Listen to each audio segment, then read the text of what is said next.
वांग्याचं भरीत तयार करण्यासाठी 4 वांगी मधोमध कट करून मिठाच्या पाण्यात टाकून घेऊया। गॅसवर कढई गरम करायला ठेवून तेल गरम झाले की वांगी ठेवून आपण 10 मिनिटं ही वांगी वाफवून घेणार आहोत। गॅसची फ्लेम एकदम लोच ठेवायची आणि त्यानंतर आपण कांदा, टोमॅटो, हिरवी मिरची, कोथिंबीर आपण कट करून घेणार आहोत। 10 मिनिटानंतर वांगी पलटी मारू आणि पुन्हा 5 मिनिटं आपण वाफवून घेऊ।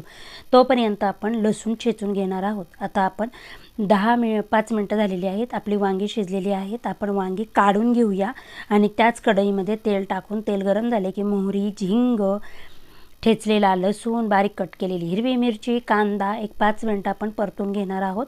आपला कांदा परततोय तोपर्यंत आपण वांगी मॅश करून घेऊया। आपली वांगी मॅश झाली की त्यामध्ये आपण कांद्यामध्ये टोमॅटो टाकून एक 5 मिनिटं परतून पुन्हा आपण त्याच्यामध्ये हळद, लाल तिखट, गोडा मसाला टाकून आपण हे मॅश केलेली वांगी टाकूया आणि हे सर्व व्यवस्थित असं परतून घेऊया आणि बारीक चिरलेली कोथिंबीर टाकून आपलं वांग्याचं भरीत